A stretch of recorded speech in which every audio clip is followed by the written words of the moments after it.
नमस्कार दोस्तों, इस 10 मिनट के वीडियो की सबसे खास बात यह है कि इसमें इंग्लिश स्पीकिंग सीखने के लिए एक भी सेंटेंस आपको रटाया नहीं जाएगा, लेकिन फिर भी आप कुछ ऐसा सीखने वाले हो जो आपको बहुत अच्छी इंग्लिश स्पीकिंग सिखा देगा। दोस्तों, मैं आपको सबसे पहले अपना एक रियल लाइफ एक्सपीरियंस बताता हूँ। मैंने बचपन में एक इंग्लिश स्पीकिंग कोचिंग ज्वाइन करी थी और मैं बता सकता हूँ कि इसमें मुझे क्या सिखाया जाता था।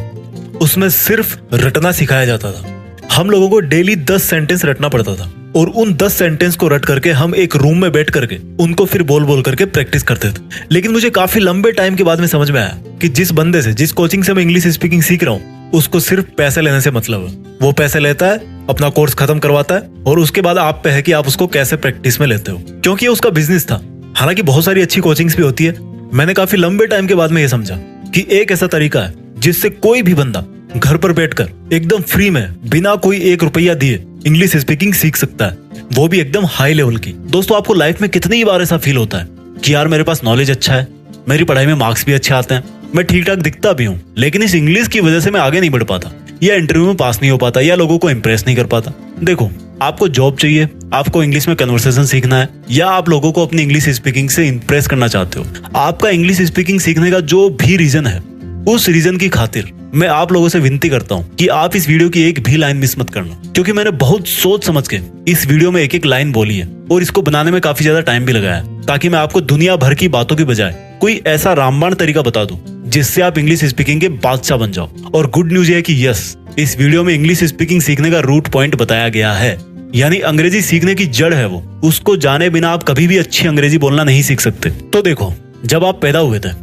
तब आप कोई सी भी लैंग्वेज नहीं जानते थे और तब आपका दिमाग भी आज के जितना काम नहीं करता था। लेकिन जैसे ही आप 3-4 साल के हुए, आपने अपने परिवार की तरह बोलना सीख लिया कि आपको क्या खाना है, कौन सा खिलौना चाहिए, क्या प्रॉब्लम है। और सबसे बड़ी ताजुब की बात तो यह है कि हम में से किसी ने भी पैदा होते ही ना तो कोई स्पीकिंग कोर्स किया था और ना ही कोई स्पीकिंग के लिए कोचिंग ज्वाइन करी थी, लेकिन फिर भी हम उस उम्र में अपने परिवार की लैंग्वेज बोलना सीख गए। अब आज की बात करते हैं। इसमें कोई डाउट नहीं है कि आज आप बचपन से ज्यादा इंटेलिजेंट हो। आज आपके पास इंग्लिश स्पीकिंग कोर्सेज की कोई कमी नहीं है। आप बचपन से हर क्लास में इंग्लिश पढ़ते आए हो और सबसे मेन बात कि आज आप दिन में कितनी ही बार इंग्लिश में ही अपना मोबाइल चलाते हो। तो अब सोच समझ के ये बताओ मुझे कि बचपन में ऐसा क्या था आपके पास जो आज नहीं है, और जिसकी वजह से आज आपके पास कैपेबिलिटीज और फैसिलिटीज ज्यादा होते हुए भी 10-12 साल से क्लास में इंग्लिश पढ़ते हुए भी जहां पर इंग्लिश बोलने की बात आती है वहीं पर घबरा जाते हो। और जब किसी दूसरे बंदे को इंग्लिश बोलते हुए देखते हो तो मन ही मन सोचते हो कि यार क्या मस्त अंग्रेजी बोल लेता है वो तो, और वहीं से फिर आप खुद को छोटा समझना चालू कर देते हो और ऐसा ही होता है, आपका कॉन्फिडेंस डाउन हो जाता है। तो अब सीधा मेन बात करते हैं कि यार ऐसा क्या करें कि इंग्लिश बोल के तबाही मचा दें। तो इंग्लिश सीखने के लिए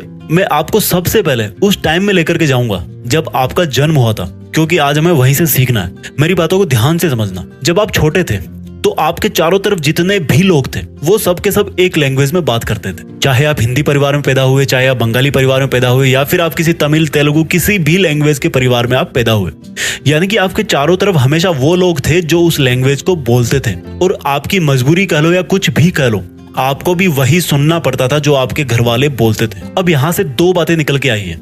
फर्स्ट इज लिसनिंग, यानी कि सुनो। एक बच्चा बचपन में पहले बातों को ध्यान से सुनता है, कई बार सुनता है, और वो कितनी बार सुनता है तब जाके वो उसको ठीक से एक बार बोलता है। आपने आज तक इंग्लिश ठीक से पढ़ी है लेकिन ठीक से सुनी नहीं है।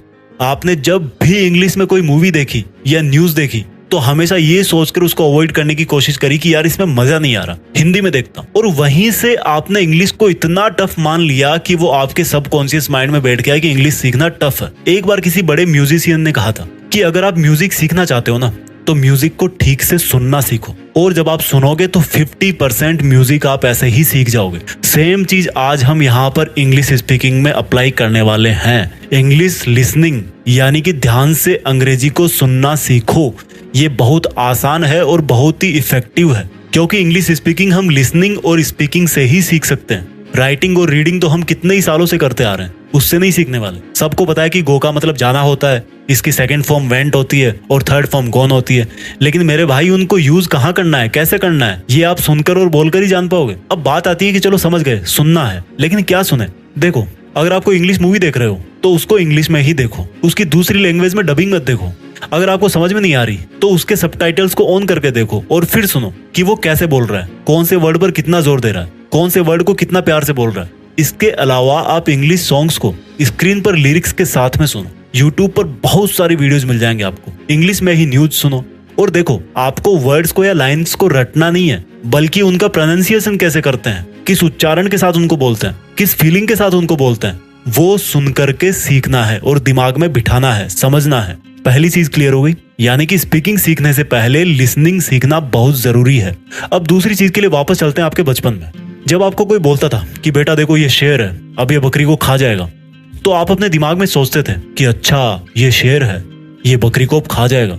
तो देखो, आपने उसी लैंग्वेज में सोचा और समझा। कभी ऐसा हुआ कि आपने बचपन में हिंदी में सुना, तमिल में सोचा और फिर फारसी में बोलने की कोशिश करी हो? नहीं होता ना। जिसमें आप सुनते हो उसी में सोचते हो और जिसमें सोचते हो उसी में बोलते हो। पर इंग्लिश सीखने में हम गलती क्या करते हैं कि जो लाइन हम सुनते हैं उसको हम अपने माइंड में हिंदी में ट्रांसलेट करते हैं और फिर समझते हैं, और जब बोलने की जरूरत पड़ती है तब भी सेम हम पहले हिंदी में सोचते हैं, उसमें ग्रामर, थर्ड फॉर्म, प्रीपोजिशन लगाते हैं और तब फिर उसको बोलने की कोशिश करते हैं। अगर आपने सही बोल भी दिया तो वो वाली फील नहीं आएगी, ऐसा लगेगा कि यार रटा हुआ है, या हो सकता है टाइम भी आपको बहुत लग जाए। यानी कि दूसरा जो पॉइंट है वो ये है कि थिंक इन इंग्लिश, अंग्रेजी में ही सोचो।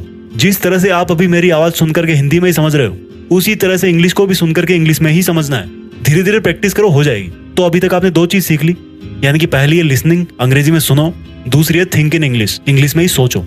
अब तीसरी चीज के लिए वापस चलते हैं आपके बचपन में। आपके बचपन में आपकी मजबूरी थी कि आपको भी वही लैंग्वेज बोलनी पड़ती थी जो आपके घर वाले जानते थे या बोलते थे, और अगर आप ऐसा नहीं करते तो वो कभी समझ ही नहीं पाते कि आपको चाहिए क्या, प्रॉब्लम क्या है। यानी कि तीसरी चीज है आपका माहौल, आपकी कंपनी। अब आप बोलोगे कि यार मैं तो गांव में रहता हूँ, गांव में किसी को आती नहीं इंग्लिश, और जिसको नहीं आती उसके सामने बोलने का भी कोई मतलब नहीं है।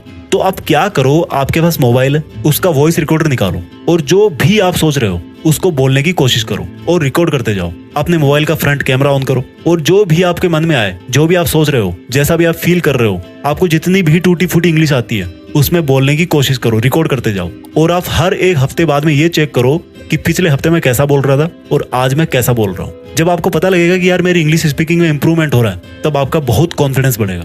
देखो, किसी मंजिल पे चढ़ने के लिए एक एक सीढ़ी से होकर जाना पड़ता है, ठीक है। और क्या कर सकते हो प्रैक्टिस के लिए? आजकल हर किसी के पास बात करने के लिए मोबाइल में अनलिमिटेड बैलेंस रहता है, तो आप अपना कोई ऐसा फ्रेंड ढूंढो जो इंग्लिश सीखने को लेकर सच में सीरियस हो, और उससे जब भी आप बात करो तो इंग्लिश में ही करो।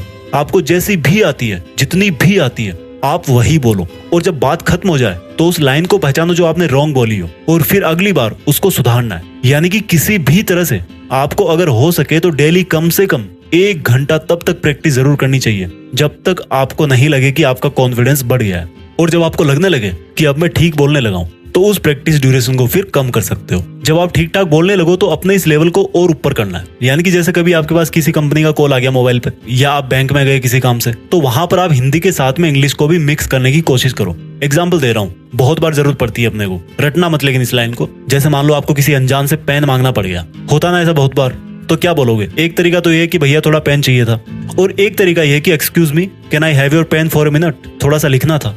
यानी कि जिस लाइन में आप कॉन्फिडेंट थे उसको इंग्लिश में बोल दिया और उसके अलावा हिंदी में बोल दिया, तो क्या बिगड़ गया? देखो, पूरा फन है इसमें। जितना आपको आता था उतना आपने बोल दिया, आपका कॉन्फिडेंस ऊपर हो गया। घबराना नहीं है ज्यादा। इस तरह से आप कहीं भी इंग्लिश स्पीकिंग का माहौल बना सकते हो। अब दोस्तों, बात करते हैं इस वीडियो के सबसे जरूरी पार्ट की, जो मुझे लगता है कि बताना बहुत जरूरी है कि क्या अंग्रेजी सीखना वास्तव में जरूरी है। देखो दोस्तों, कोई भी लैंग्वेज का पर्पस सिर्फ और सिर्फ दूसरों की थॉट्स को समझने और खुद की थॉट्स को दूसरों को समझाने के लिए होता है। आजकल बहुत सारे जॉब्स में आपने देखा होगा कि उसमें इंग्लिश स्पीकिंग कंपलसरी होती है, क्योंकि उन जॉब्स में उन लोगों से बात करनी पड़ती है जो इंग्लिश बोलना प्रीफर करते हैं या सिर्फ इंग्लिश ही जानते हैं। या मान लो आपको टूरिस्ट गाइड बनना है और कोई विदेश से आ रहा है, इंग्लिश ही आती है उसको, तो भाई आपको इंग्लिश आनी ही चाहिए। तो अगर आप जिस फील्ड में जाना चाहते हो उसमें इंग्लिश होना कंपलसरी है, या आपका बहुत मन करता है कि यार सब अंग्रेजी बोलते हैं तो मैं भी बोलूं, तो अच्छी बात है, सीखो, कोई दिक्कत नहीं है। लैंग्वेज है ये, लैंग्वेज सीखने में कोई दिक्कत नहीं है, कोई बुराई नहीं है। लेकिन अगर आपको लगता है कि जो भी काम मैं कर रहा हूँ उसमें इंग्लिश स्पीकिंग सीखना उतना जरूरी नहीं है, तो फिर आपको परेशान होने की जरूरत नहीं है। आप जो भी लैंग्वेज बोलते हो वो आपके लिए मोर देन सफिशिएंट है। अब आप मुझे ये बताओ, जीत फिक्स के इतने सारे वीडियोस देखे आपने, जहां तक मुझे याद है मैंने शायद ही किसी वीडियो में इंग्लिश में कोई पूरा सेंटेंस नहीं बोला होगा। बट इट डजंट मीन कि मुझे इंग्लिश नहीं आती, बट जरूरी नहीं है उसकी, क्योंकि जितने भी आप लोग इस चैनल से जुड़े हुए हो वो सब, और खुद मैं भी हिंदी से बहुत प्यार करते हैं। लेकिन अगर फिर भी आपको कभी लगता है कि यार पता नहीं कब जरूरत पड़ जाए, थोड़ा सा लो कॉन्फिडेंस फील होता है जब कोई इंग्लिश बोलता है सामने तो, और आप सोचते हो कि यार थोड़ी सी अंग्रेजी तो सीख लेता हूँ, तो आप इन टिप्स को ध्यान में रखो। First is listening, second is think in English, and last but not least third one is the माहौल। भाई माहौल बनाओ, सीख जाओगे, लेकिन हिंदी से प्यार करना छोड़ना मत। जय हिंद, वंदे मातरम।